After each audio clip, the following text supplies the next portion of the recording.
Marc Guéhi, England international, Crystal Palace captain. I think that this name won't be a surprise to many, Barts, in terms of a centre-half where we're looking well linked with Liverpool, well linked with a lot of clubs because of his contract situation. So we'll run the normal, we'll look at minutes, we'll look at the key metrics, and we will cast a vote on it. So, Bart, Marc Guéhi, an interesting one. Over to you for this. Yeah, so it's difficult with these kind of ones because people know who he is, right? But they might not have an appreciation of what he is in relation to what we've got and, you know, the percentiles and the rest of it. But in terms of playing time, you know, what we got here, since 2021, 2021, he's clocked 3,500. 2021, he's clocked 3.2 in the first season Premier League. Not first season, but when he was in Palace.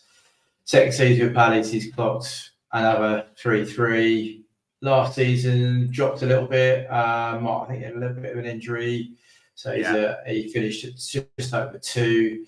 This season, though, with 7 to play, he's clocked 2.6. So he's probably on course for another just around the 3,000 mark. So, yeah, over the seasons he's played there in the Premier League as well, he's got some serious minutes, which we would expect.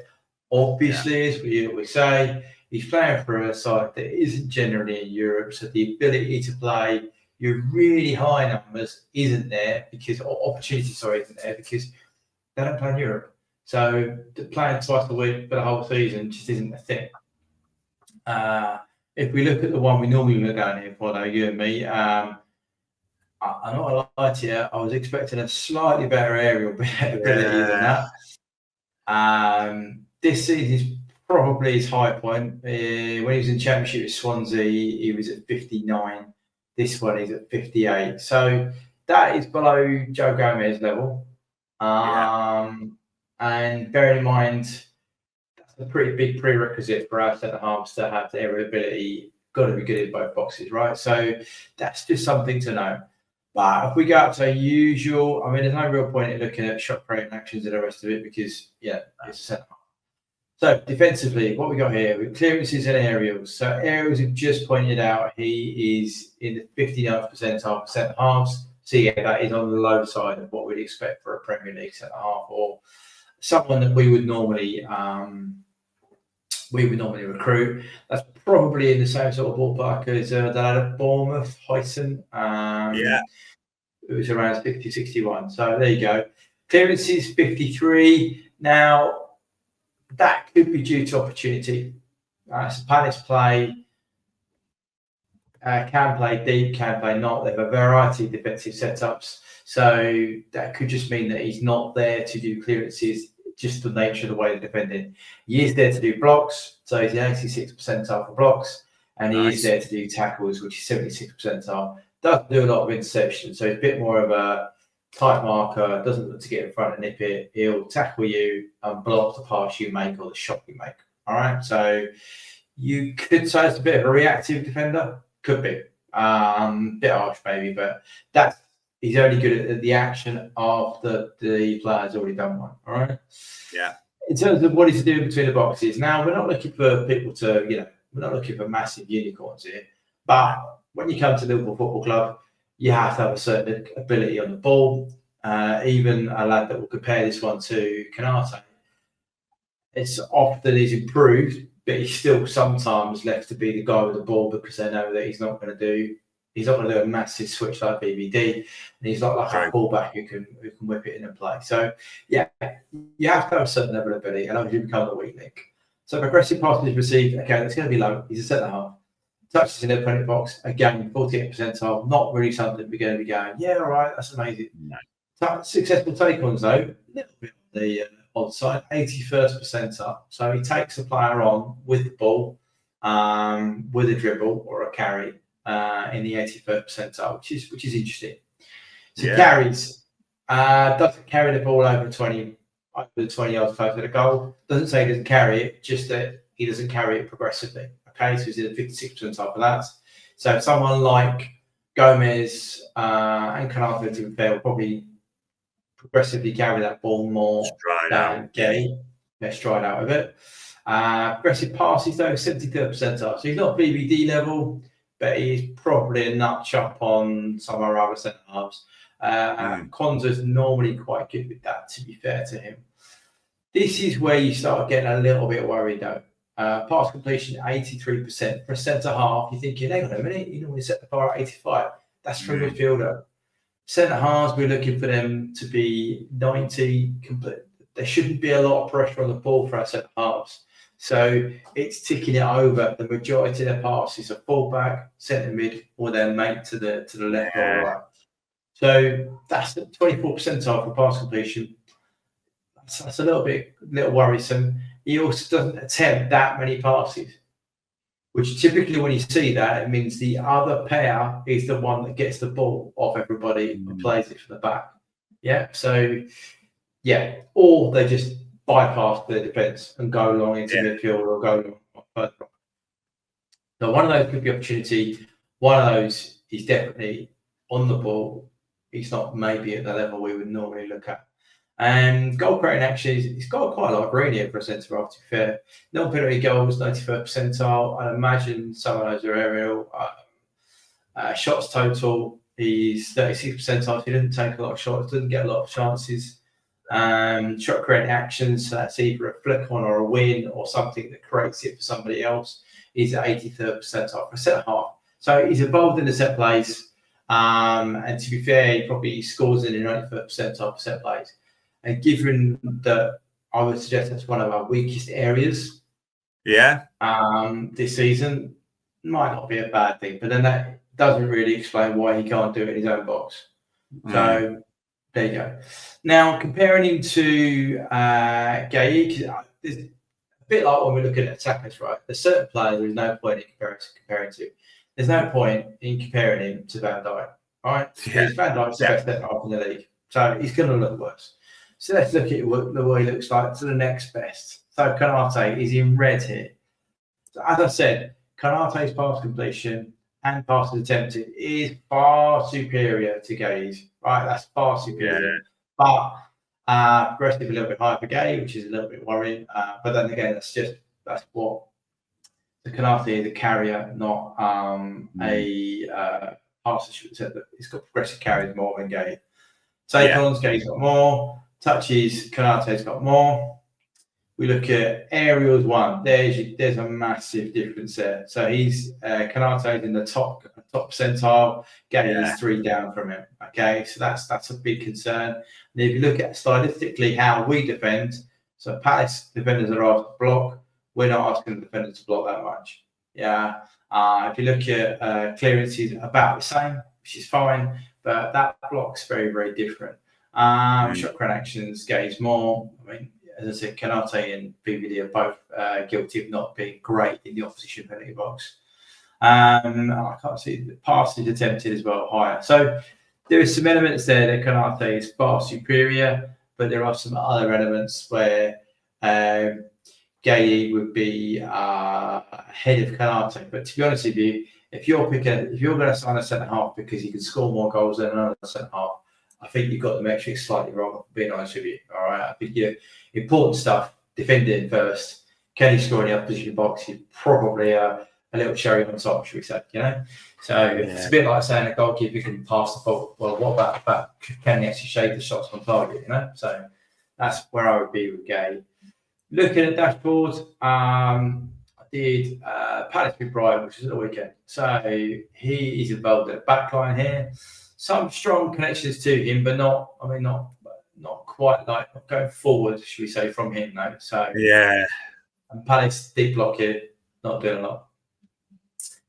Now, this is the one I pointed out in the percentiles, yeah. So typically a centre half will touch the ball, will pass the ball pretty much every minute for a high possession team. Palace clearly aren't playing that way, and to be fair to him, he barely touched the ball past 75 minutes. So that's considering I think they won the game the weekend as well. But anyway, I'm just saying to you that's a little bit. How is he involved? Like if you look at the passing chains here, it's low. Yeah, it's a low passing chain that he's involved with, which again could be Palace's style, but equally he's going to be asked to do different things for us, which is something to think about. The scouts will have to go away and be convinced that he can actually do that. When he is up there, he has created some progressive passes into the half spaces, which is something I didn't expect to see when I pulled this up. But decent, all right? So what's he got here? Dual success at 16%. Okay. So he only, it's not the best, should we say? Could be better. Yeah. Percentage to the team EPV, 8. Again, you're not expecting your centre half to do a lot with that. Top success in this game, 90%. So that's good. But he only attempted 44.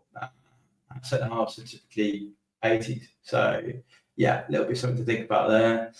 Where is he picking the ball up?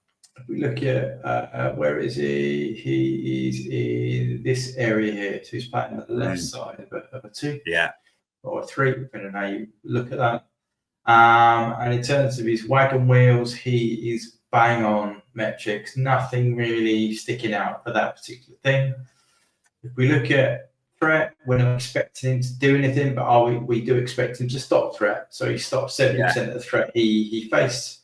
He's in and around this area here. So he very low amount of threat created from him versus the other side where they had 11, 2, and 3. So yeah, okay. So he's not going to give us that VVD ball. He's not going to give us even the Canati carry a little bit apart. So something to consider, a style of play difference. Defensively, though, off the ball, he is involved heavily around these areas here. So that's 14% out wide, nearly 10% in his direct channel. And then he's obviously helping his mate out with a 16 and a 4. And in the box, had 16% defensive action. So defensively solid, right? Really good in terms of what he's done there. Something to be thought about. XG, he's not going to be involved in the shots here, taking his shots. No. So, yeah, overall, I think because we asked for our centre-half, we asked for all players to have an ability on the ball. I think it's a fundamental thing of playing at a top 4 club. You have to have ability on the ball. Some of this could be opportunity. Some of it could be tactically Palace are not asking their centre-halves to be on the ball much.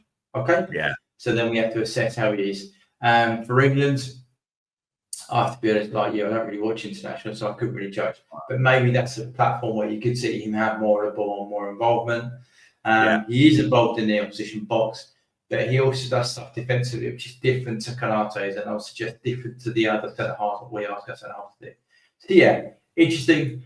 No idea what the price point is. Can imagine there's going to be a British Premier League tax on it and all those jazz and bells and whistles that go with that kind of stuff deal. But could be an interesting sign if we went forward with it. But I'd be hard pushed to see how he would start ahead of Konate and Van Dijk, even given their recent slight move form.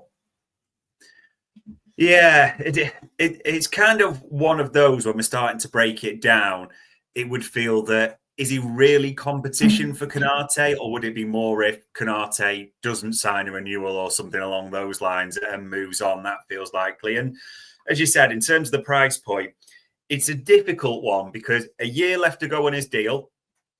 Like you said, England international, so there'll be a tax on that. Homegrown, there's a tax on that, etc. So what should really be probably a player around the 40 or 35 million mark naturally gets inflated a little bit. You'd think to 50 or 55 million around that is the suggestions that he will be looking at. And obviously Palace are well expecting him to leave. They're desperate for a Chelsea to get involved, aren't they? And just drive it up to something silly. He used to play for Chelsea that way. So, there's an interest there, no doubt. I suppose, Barts, when I'm looking at his metrics, the strengths are distinct, as in the blocks, 86 percentile, tackles, 76 percentile. That's great. Successful take-ons, 81%. He moves with the ball, and he's also played a few times in his career in almost a DM position, so he's got that experience at the same time. But experience at the top level, shine for England in the Euros. Didn't really watch them, I can't pretend, but obviously that's a lot of the briefing, the attacking statistics there.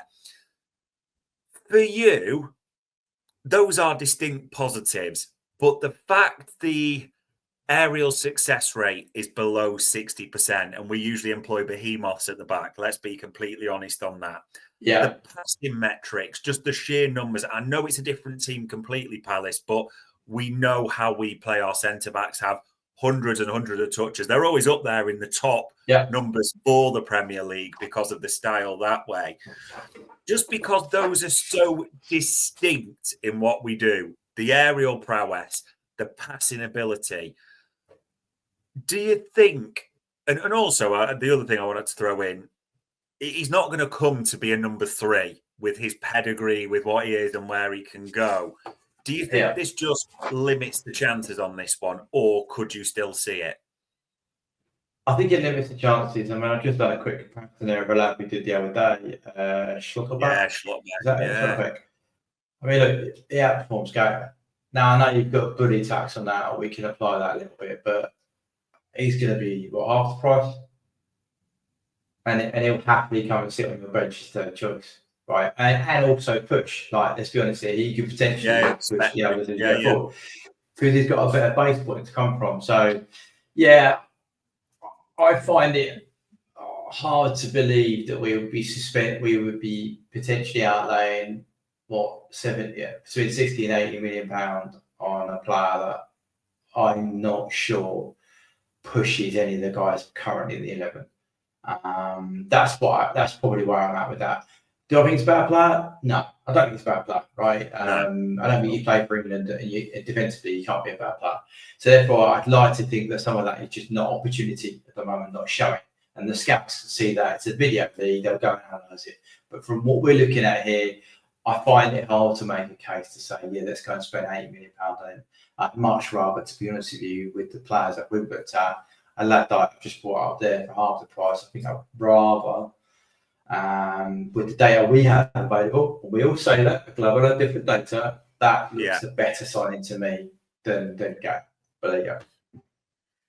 It is a tough one. It could well be, dependent on what happens, and obviously we'll see what breaks down in the summer as we're starting to preview now, folks. This third choice centre-half could be really difficult because Guéhi's not going to want to come, not move the metrics and sit on the bench. Even Schlotterbeck, as we said, better metrics, probably a lower price, but a German international at the same time who's playing week in, week out. But it's really, really difficult to look at this third choice centre-half. Marc Guéhi is not a bad player, but he is very different from the centre-halves we've got. That's maybe the best way we can phrase it.